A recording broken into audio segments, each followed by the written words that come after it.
Hey everyone, and welcome to another Explainer. I am so thrilled you're here today. Look, if you've recently moved to the Ocean State, you're probably wondering exactly how to transfer your driver's license without, dealing with a massive headache. Well, you are in the exact right place because today we are breaking down a complete, super easy to follow guide for navigating the Rhode Island Division of Motor Vehicles as a brand new resident. Let's be completely honest for a second.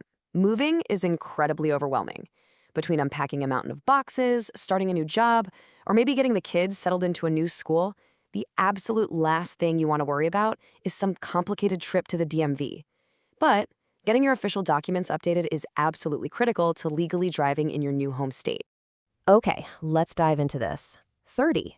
That is the exact number of days you have to complete your transfer once you officially establish residency. Yep, just 30 days. Rhode Island law is pretty strict here. It requires you to transfer both your out-of-state license and your vehicle registration concurrently within this tight window. So here is our roadmap for this explainer. First, we'll cover the 30-day transfer deadline. Second, the step-by-step DMV process. Third, navigating document processing hurdles. Fourth, international and unique scenarios. Fifth, costs, fees, and locations. And finally, number 6, final compliance and next steps. By the end of this, I promise you'll have the exact checklist you need to avoid making multiple frustrating trips to the DMV. All right, let's kick things off with part 1, the 30-day transfer deadline. Now, if you're just visiting Rhode Island on vacation, you can totally continue to drive on your current, valid out-of-state license for your whole trip. But the very second you officially establish residency, whether you moved for a new job, for school, or for family reasons, that clock starts ticking. You literally have to meet this 30-day statutory window under Rhode Island general laws, or you could be facing some annoying penalties. And remember, it's a concurrent deadline. You have to handle both your license and your vehicle registration in that exact same 30-day timeframe. And the ultimate authority overseeing this whole operation? That's the Rhode Island Division of Motor Vehicles. Every single rule, regulation, and fee we're talking about today comes straight from their official protocols. Basically, they're the gatekeepers to your new Rhode Island credential, so we play by their rules. Moving right along to part 2, the step-by-step DMV process. So what does this actually look like in practice? First up, you'll need to complete the LI-1 application form. You can actually fill this out ahead of time, which is a huge time saver.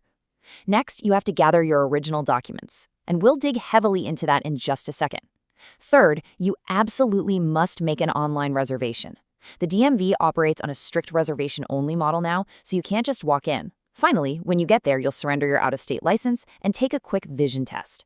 Oh, and here's a critical note for novice drivers that honestly caught me by surprise. If you only have an out-of-state learner's permit, there is no way to transfer it. You literally have to apply for a brand new Rhode Island instruction permit and meet all their local requirements from scratch. Okay, let's get into part 3, navigating document processing hurdles. So the crucial point is this. The DMV is incredibly strict about documentation. If you bring a photocopy of a document, immediate rejection at the counter. You must bring the originals. You're also going to need 2 proofs of Rhode Island residency, things like a utility bill, a bank statement, or a signed lease. And here's the kicker. These documents must be dated within the past 60 days. Also, don't even try using a P.O. box. They are entirely rejected. It has to be a physical residential address. Now, take a look at this. The requirements for a real ID absolutely skyrocket compared to just a standard transfer. For a standard license, bringing your current out-of-state license and just jotting down your social security number on the application form is usually enough. But if you want that real ID, which, by the way, you are going to need for domestic air travel by May 2025, it is a whole different ballgame. You have to present an original certified birth certificate or an unexpired U.S. passport, plus your physical social security card or a W-2 that shows all 9 digits. And if your name has changed over the years, you're going to need a certified marriage certificate or an official court document linking everything together. Oh, and here is a surprising administrative quirk that you definitely need to be aware of.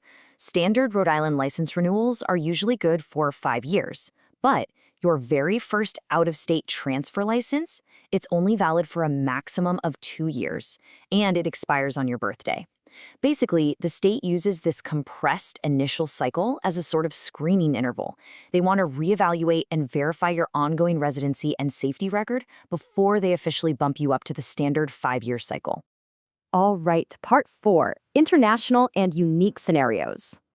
If you're an international resident moving to Rhode Island, your path depends entirely on one word: reciprocity.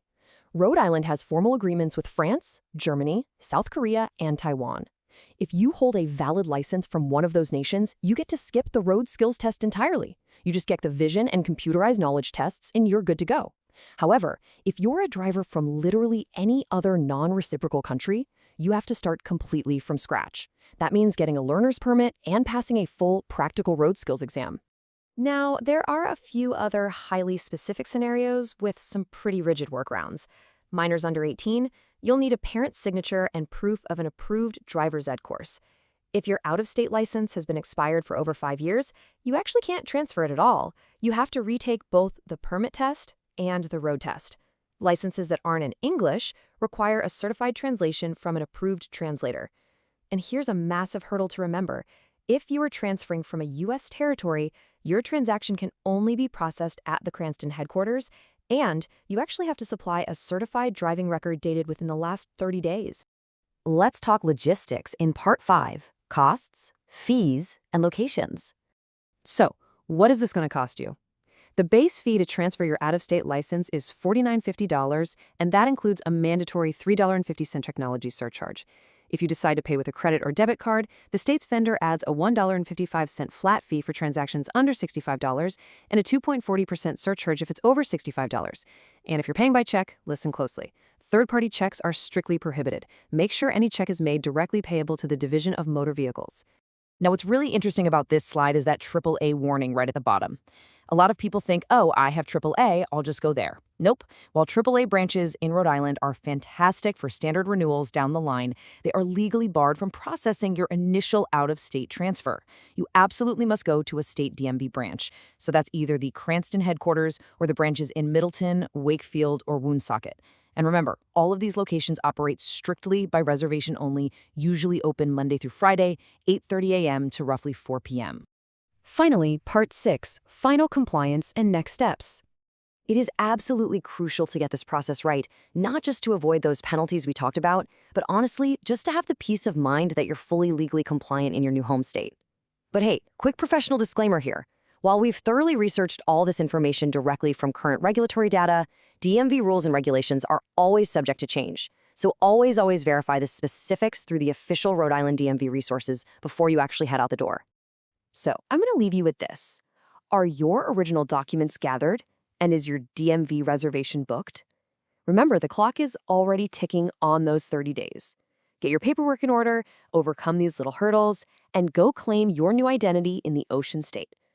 Thanks so much for joining me on this explainer, and hey, happy driving out there.